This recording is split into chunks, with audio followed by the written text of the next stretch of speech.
Hello, my name is John Brinsfield. I'm the grandfather of Alexander Terry, and I'm pleased to share some information with you today. I've been asked to comment on my years in the Army. In total, there were 49 years of service in the Army in various capacities. I was initially commissioned at Vanderbilt University in 1964.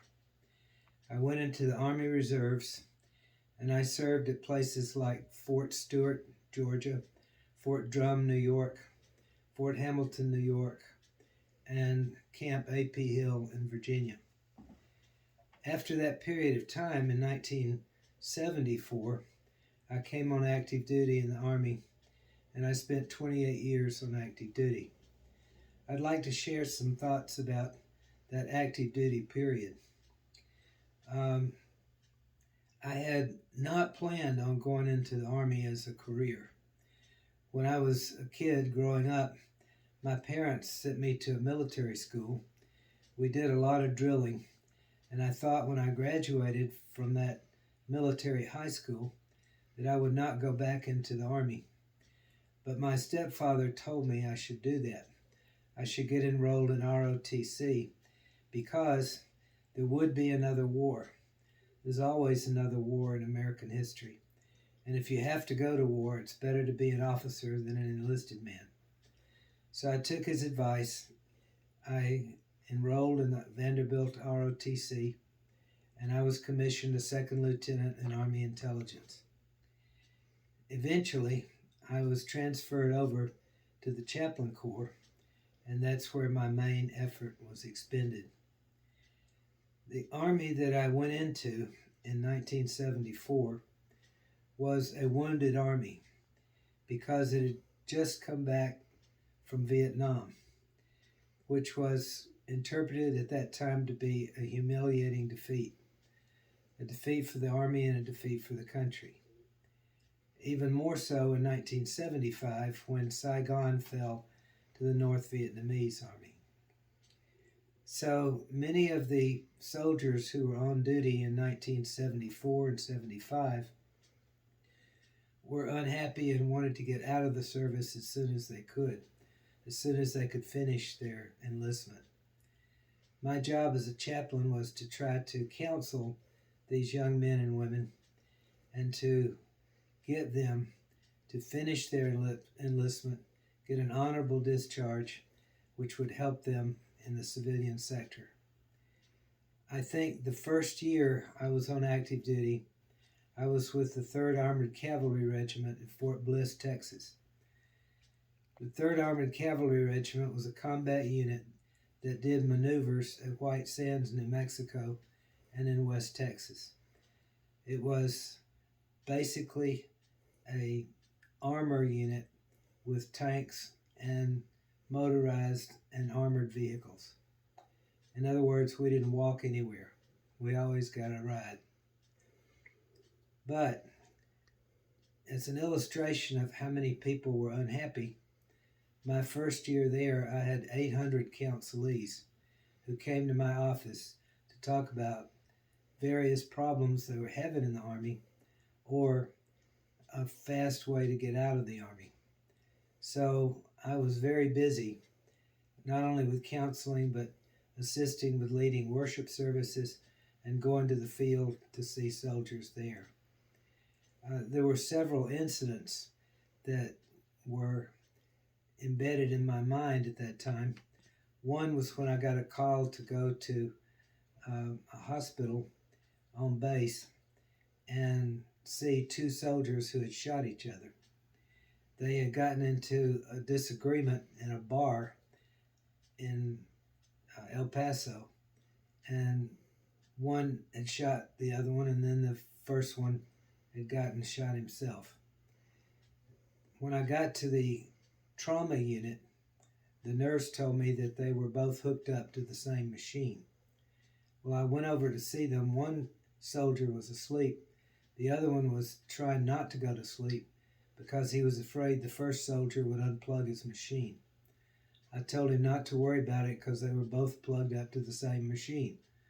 And if he unplugged it, he'd unplug his own. So he said, "Thank you, Chaplain," and he went to sleep. That was the kind of environment we were in. There were soldiers who were drinking too much, soldiers who were stealing property from the U.S. government, soldiers who wanted to get out of duty, and many soldiers that were in trouble. So the job of a chaplain was very involved at that time. And I've always been thankful that I had the experience to be in the 3rd Armored Cavalry Regiment because I got an exposure to real life problems with soldiers at that time. When I had been at Fort Bliss for 17 months or so, all of a sudden I got orders to go to Sinop, Turkey. There was a intelligence unit on the north shore of, the south shore of the Black Sea on the Turkish border, and they needed a chaplain. They were very remote, 400 miles east of Istanbul and 400 miles north of Ankara, the capital of Turkey. So in obedience to orders, I put my baggage in storage. I got a plane ticket and I took off from Atlanta to Rome, Italy. When I landed in Rome, I had to wait on a flight to Ankara, and at that time, all of a sudden there was an emergency message that came back from Turkey to the Chief of Chaplain's office in Washington and said, "Do not send a chaplain into Turkey because there are political issues and we've stopped all incoming military personnel." But I never got the message. So I got on the plane to Ankara, and then I was met there by a soldier and a driver, a Turkish driver, and we drove 400 miles up to the Sinop post, and I stayed there for 13 months. Lots of stories about that, but basically I was ministering to remote soldiers who were a long way from home and who were trying to carry out their mission in a political conflict. And what was the conflict? Well, the Turks and the Greeks were in disagreement over the island of Cyprus. They both claimed half of it. And conflict broke out between them, and they both started using weapons that NATO had provided. President Ford at the time objected to this, and so he cut off all of the Turkish aid, in which case the Turkish government shut down our posts, but we couldn't leave. So we had no idea how long we'd be in Turkey. But we stuck it out, and eventually the diplomats worked out an agreement so we could all leave whenever we chose. From Turkey, I was brought back to Fort Rucker, Alabama, where I taught classes in the U.S. Army Warrant Officer Career College. I had achieved a PhD at Emory University before I ever went into the reserves. So when the personnel people at the Chief of Chaplain's office realized I could teach, I spent basically 22 years in teaching assignments, not only at Fort Rucker, but also at West Point and at the Army War College and at the Army Chaplain School. So my career was in part with a combat unit, with a remote unit, and then a lot of teaching. In between that, I was sent to Germany to be the pastor of a chapel for American families and military personnel at the headquarters U.S. Army Europe in what was called Mark Twain Chapel. And that assignment lasted for 13 months. So I had a very good career. I also was sent temporary duty to all sorts of places like Seoul, Korea, and Saudi Arabia. I was there during Operation Desert Storm. I supervised 3 chaplains with 3 battalions and was also the personnel chaplain for 3rd Army Chaplain in Saudi Arabia, which was called Army Central Command.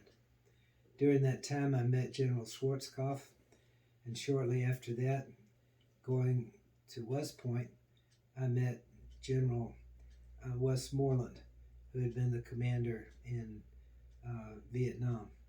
So I have great respect for those senior officers. But my chief contribution to the Chaplain Corps, I think, was as a teacher and a writer. One of my last assignments, which came after I had formally been honorably discharged from active duty, was to assume the role of the historian at the U.S. Army Chaplain School.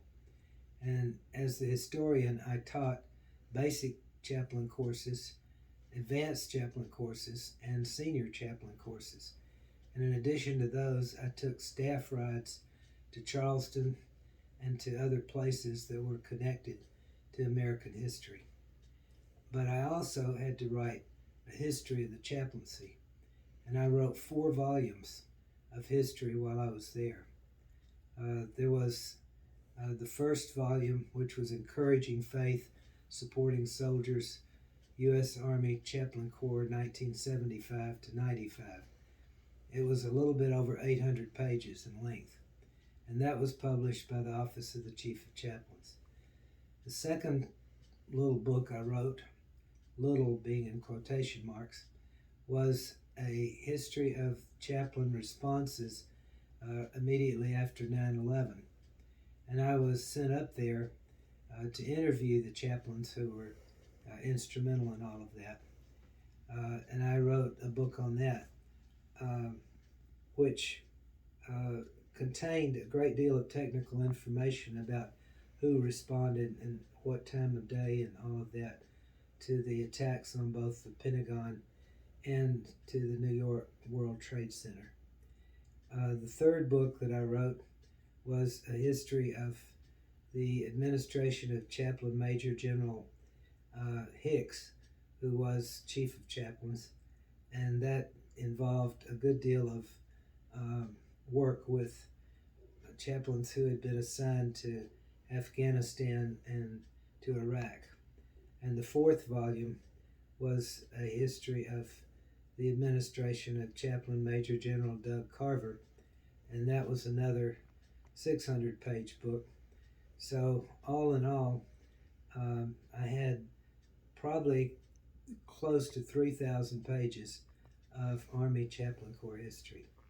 And finally, in 2012, I retired from the job of Chaplain Corps historian, and I immediately went to work for Wesley Theological Seminary, teaching chaplains in the Doctor of Ministry program, history basically, and that lasted for 10 years.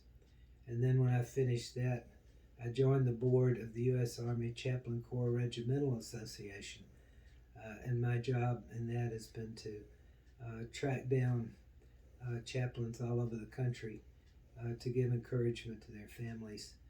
So I've had a long career, most of my life, but I'm very grateful to God and to my country for taking care of me and helping me minister to all of those people.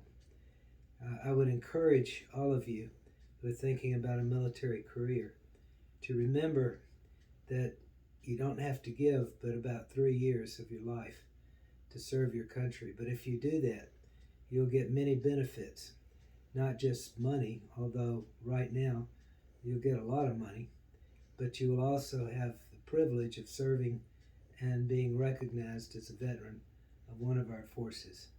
And that includes, of course, the National Guard, the Coast Guard, and all of the regular forces that are on duty around the world.